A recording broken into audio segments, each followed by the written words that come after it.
तबलीगी जमात ने समाज में नफरत फैलाने की ताक में बैठे लोगों को एक बढ़िया बहाना दे दिया। देश में जैसे जैसे कोरोना के मरीजों की संख्या बढ़ने लगी, वैसे वैसे तबलीगी जमात का कोरोना कनेक्शन साबित करने की कोशिशें बढ़ गईं। सबसे ज्यादा दुख इस बात की है कि इस काम में सरकार भी पीछे नहीं रही। सरकार की ओर से कोरोना के मरीजों का जो आंकड़ा दिया जा रहा है, उसमें भी अलग से बताया जा रहा है कि इनमें तबलीगी जमात के मरीजों की संख्या कितनी है। मरीजों को बच्चों, बूढ़ों, जवानों की कैटेगरी में बांटना या पुरुष या महिला की कैटेगरी में अलग करके बताना तो समझ में आता है, लेकिन मरीजों का धर्म के आधार पर वर्गीकरण करना निहायत गलत अप्रोच है। जब कितने ब्राह्मण या कितने क्षत्रिय या कितने जैन, कितने बौद्ध, कितने सिख मरीज हैं, इसकी गिनती नहीं रखी जा रही है, तो फिर तबलीगी जमात के कितने मरीज हैं, इसे बताने के पीछे क्या मंशा है? क्या इस तरह महामारी का सांप्रदायिकरण नहीं हो रहा है? कुछ दिन पहले जब केंद्रीय स्वास्थ्य मंत्रालय की ओर से देश में कोरोना पीड़ितों की कुल संख्या बताई गई, तो उसमें अलग से ये बताया गया कि इसमें तबलीगी जमात से जुड़े लोगों की संख्या कितनी है। जबकि केंद्रीय स्वास्थ्य मंत्रालय की ही एडवाइजरी है कि तमाम एहतियात बरतने के बावजूद अगर कोई संक्रमित हो जाता है तो ये उसकी गलती नहीं है। मरीज और उसके परिवार को ऐसे समय में सहयोग और मदद की जरूरत होती है।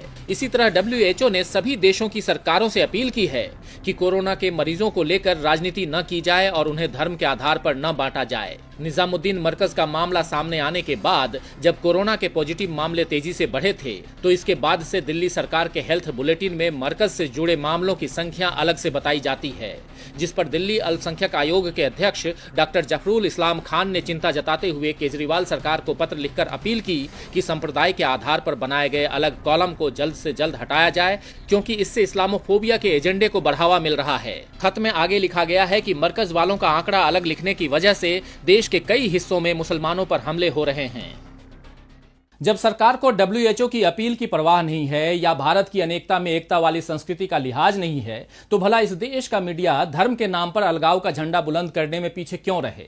तबलीगी जमात की आड़ में कोरोना के लिए मुसलमानों को गलत तरीके से जिम्मेदार ठहराने में मेन स्ट्रीम मीडिया और सोशल मीडिया में कई खबरें भड़काऊ हेडिंग्स के साथ पेश की गईं और कई फर्जी खबरें छापी गईं, दिखाई गईं। महामारी के वक्त जब देश में स्वास्थ्य सुविधाओं, मजदूरों की हालत, आर्थिक मंदी और तालाबंदी के दौरान हो रही दिक्कतों पर चर्चा होनी चाहिए, तो ऐसे वक्त में टीवी के प्राइम टाइम में हिंदू मुस्लिम एजेंडा लौट आया है।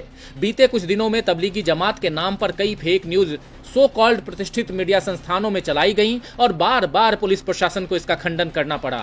ANI के यूपी ट्विटर हैंडल ने नोएडा के DCP संकल्प शर्मा के हवाले से लिखा, नोएडा सेक्टर 5 हरौला में रहने वाले जिन लोगों को क्वारंटीन किया गया है, उनका संपर्क तबलीगी जमात से था। न्यूज 18 इंडिया के एंकर अमीश देवगन ने इसे रीट्वीट करते हुए लिखा, जमात ने कुछ भी नहीं छोड़ा, आर पार इसे समझने में आपकी मदद करेगा।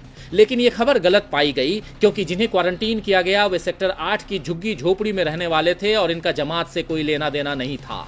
इसी तरह जी न्यूज ने दावा किया था कि फिरोजाबाद में तबलीगी जमात के कुछ सदस्य जो कोरोना पॉजिटिव थे, उन्होंने मेडिकल टीम पर पथराव किया।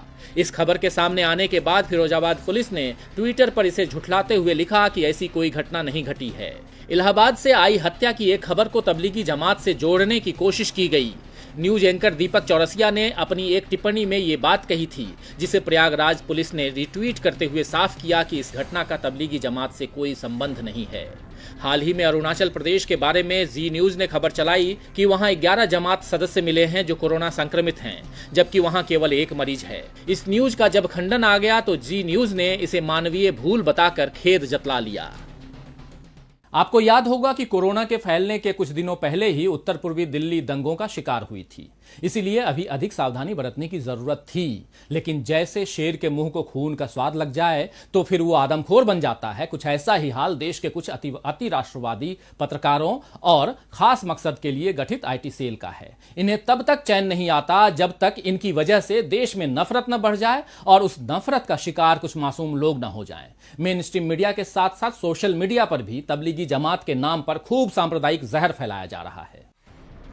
बीते दिनों सोशल मीडिया पर एक पोस्ट वायरल हुई, जिसमें सुरक्षा कर्मियों से घिरे 2 लोग दिख रहे हैं।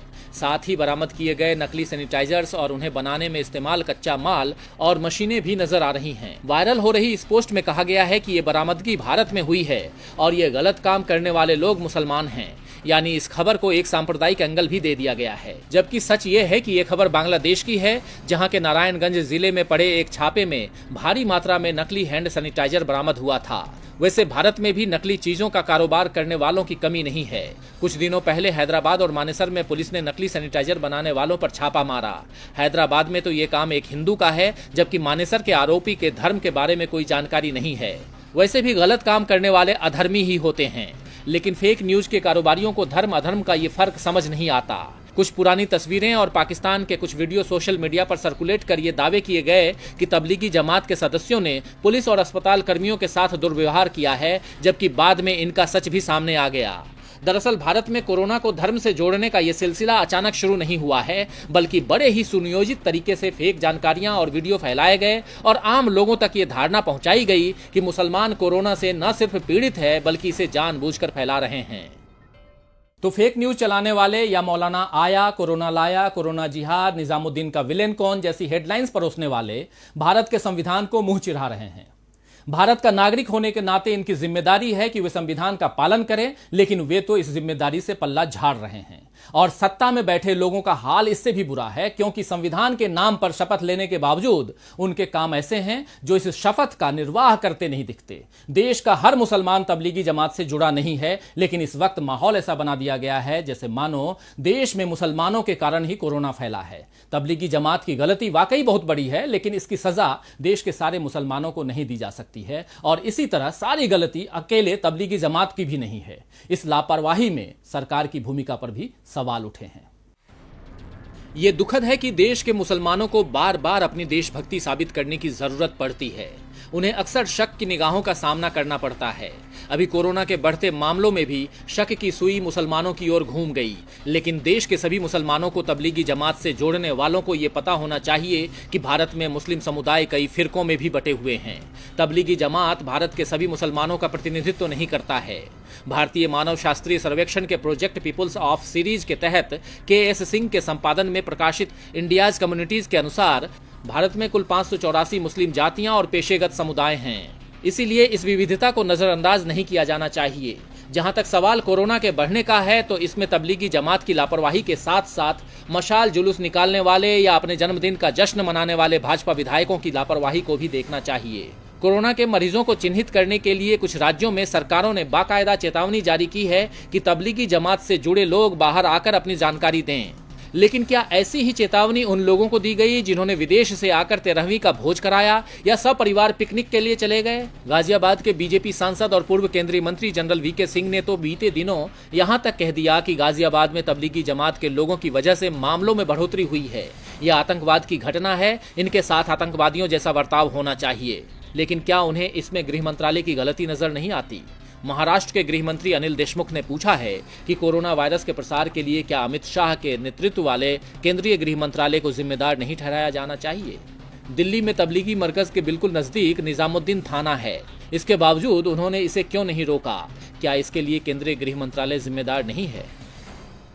यह सही है कि तबलीगी जमात में लोगों के जमा होने और फिर देश के अलग अलग हिस्सों में चले जाने से कोरोना का प्रसार बढ़ा, लेकिन इसके लिए देश के सभी मुसलमानों को जिम्मेदार ठहराना सरासर नाइंसाफी है।